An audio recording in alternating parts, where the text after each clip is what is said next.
বিসমিল্লাহির রহমানির রহিম। প্রিয় নেতৃবৃন্দ, সহকর্মীবৃন্দ, সকল সুবর্ণাতিথিগণ, আসসালামু আলাইকুম। প্রতি বছর মে মাসের এই দিনটি আমাদের পরিবারে আসে এক বেদনা বিধুর স্মৃতি নিয়ে। এই দিনে শুধু আমাদের পরিবার নয়, বরং সমগ্র দেশই হয়ে উঠে পড়েছিল বেদনার্ত ও অভিভাবকহীন। আমাদের প্রিয় মাতৃভূমি বাংলাদেশের জন্মের সাথে জড়িয়ে থাকা এক অবিচ্ছেদ্য নাম শহীদ প্রেসিডেন্ট জিয়াউর রহমান, যে চট্টগ্রাম থেকে স্বাধীনতার ঘোষণা করে তিনি এ দেশের সাথে তার নাম অবিচ্ছেদ্য করেছিলেন।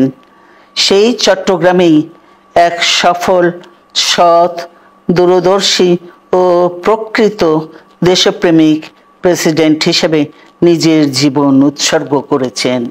এদেশে গণতন্ত্র, স্বাধীনতা, সংবাদপত্র ও বিচার বিভাগের স্বাধীনতা, স্বনির্ভরতা ও উন্নয়ন এবং নিজস্ব জাতীয়তাবাদ সৃষ্টির অনন্য রূপকার শহীদ জিয়া, যে গণতন্ত্র প্রতিষ্ঠা আর সার্বভৌমত্ব রক্ষার লড়াইয়ে তিনি শাহাদাত বরণ করেছেন, সেই গণতন্ত্র নিরবচ্ছিন্ন যাত্রা আজও বাধাগ্রস্ত হচ্ছে প্রতি পদে পদে।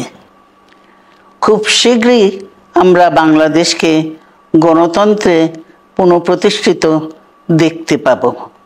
এই হোক শহীদ জিয়ার শাহাদাত বার্ষিকীতে আমাদের অঙ্গীকার। এই লক্ষ্যে সুশৃঙ্খলভাবে এগিয়ে চলার জন্য আমি বিএনপির সকল পর্যায়ের নেতা কর্মী ও দেশবাসীর প্রতি আহ্বান জানাচ্ছি। মনে রাখবেন, সবার জন্য গণতন্ত্র ও উন্নয়নের মাধ্যমে সকল সমস্যার সমাধানের যে রাজনীতি শহীদ জিয়া রেখে গেছেন, তা বাস্তবায়নের মাধ্যমে তার প্রতি শ্রদ্ধা জানাতে হবে। আমরা তার বিদায়ী আত্মার মাগফিরাত কামনা করছি। আল্লাহ হাফেজ। বাংলাদেশ জিন্দাবাদ।